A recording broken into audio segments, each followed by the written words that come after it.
AI सिर्फ है ना आपकी जॉब नहीं खा रहा है, बल्कि वो आपकी बिजली भी खा रहा है, जिसका डायरेक्ट इम्पैक्ट पड़ता है आपके इलेक्ट्रिसिटी बिल पर। अब ये सुन के बहुत लोग बोलेंगे यार कि हम तो सिर्फ एआई से क्वेश्चन पूछते हैं, वो भी फोन पर, तो इसका हमारी बिजली के बिल से क्या लेना देना। देखिए, जब भी है ना आप एआई से कोई सवाल पूछते हैं तो वो जवाब है ना आपके फोन के अंदर नहीं बनता।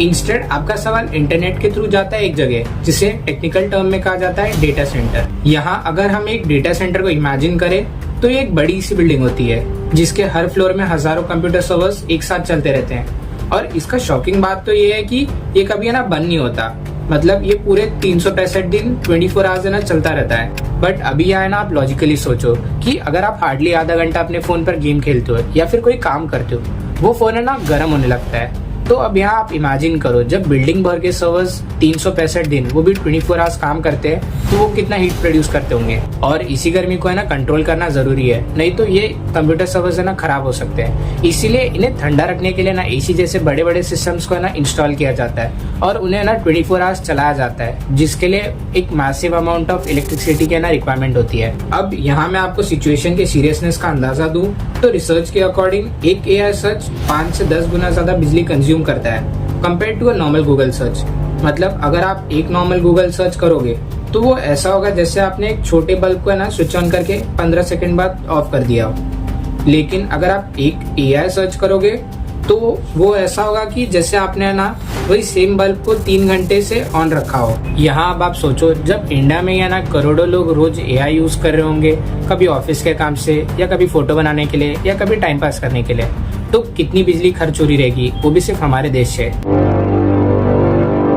अब यहाँ से ना चीजें और भी बड़ा रूप लेने लगती हैं। दुनिया की बड़ी बड़ी टेक जायंट्स जैसे गूगल, माइक्रोसॉफ्ट या फिर निविडिया ना इतना ज्यादा इलेक्ट्रिसिटी कंज्यूम करती हैं कि वो भी खुद का ना अपना पावर प्लांट बना रही हैं या फिर अपने बंद हुए पावर प्लांट्स को ना रिवाइव कर रही हैं, सिर्फ अपने एआई डेटा सेंटर्स को चलाने के लिए। अगर यहाँ ना मैं आपको सिचुएशन का अंदाजा दूं तो एक टेक जायंट जैसे गूगल है ना साल में इतना इलेक्ट्रिसिटी कंज्यूम करता है कि मुंबई जैसी बड़ी सिटी है ना नियरली 7 महीने, दैट इज 211 डेज तक चल सकती है।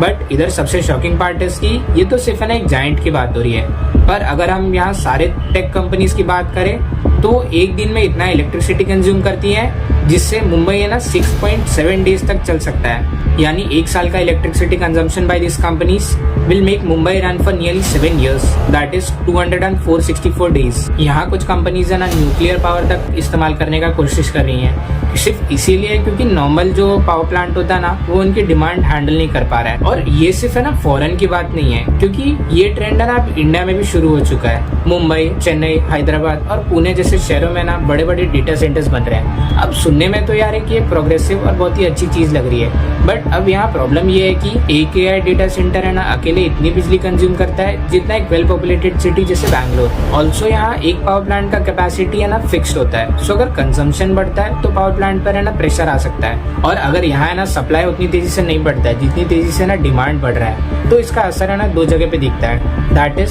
First will be your electric stability, मतलब लो इलेक्ट्रिसिटी घर में देखने को मिलेगी जिससे बहुत सारे अप्लायंसेस है ना खराब होने लगते हैं। And second will be your electricity cost, बिजली का बिल। अब बात करते हैं वो पॉइंट की जिसके लिए आप ये पूरा वीडियो है ना देख रहे हैं, दैट इज इसका आपकी जेब पर क्या असर पड़ेगा। जिन एरियाज में ना ये डेटा सेंटर ज्यादा कॉन्सेंट्रेट हो रहे हैं, जैसे कि बड़ी मेट्रो सिटीज, वहाँ की है ना पावर डिमांड धीरे धीरे बढ़ती रहेगी। Because once people get accustomed to the benefits and easiness of the AI now, with it being practically free, it would only result in more used by the people. अब इससे ये होगा ना कि जब डिमांड बढ़ेगा तो पावर कंपनीज को भी ना अपनी सप्लाई इवेंचुअली बढ़ानी पड़ेगी। साथ ही साथ इससे कोप अप करने के लिए ना उन्हें नए पावर प्लांट्स ना लगाने पड़ेंगे। ऑल्सो उन्हें ना अपने ट्रांसमिशन लाइन को बदलने के साथ अपने पुराने पावर प्लांट्स को ना अपग्रेड करना पड़ेगा, जिससे इवेंचुअली ना बहुत ही ज्यादा एक्सपेंसेस होंगे। लेकिन यहाँ आपको एक बहुत ही सरप्राइजिंग बात पता है, दैट इज इवेंचुअली ना ये सब घूम फिर कर आखिर में कस्टमर तक पहुंचता है, दैट इज आम जनता के बिजली के बिल तक। मैं ना आपको एक बात क्लियर कर दूं कि ये ना कोई रातों रात होने वाला चीज नहीं है कि आपका इस बार बिजली का बिल आया और वो सीधा 12,000 क्रॉस कर दिया।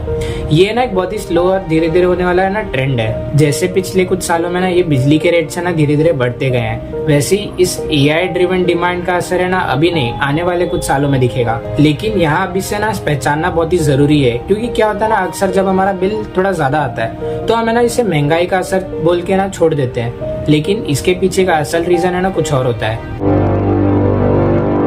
सो अगली बार जब भी आप है ना एआई से कोई सवाल पूछे तो ये मत समझिए कि ये फ्री है, बल्कि ये आपकी है ना जेब से ही जा रहा होगा इलेक्ट्रिसिटी बिल के रूप में। जाते जाते बस इतना ही बोलूंगा कि अगर कोई चीज है ना फ्री दिखती है तो हमेशा ना फ्री नहीं होती, बल्कि उसकी कॉस्ट है ना कहीं और या किसी और रूप में ना छुपी होती है।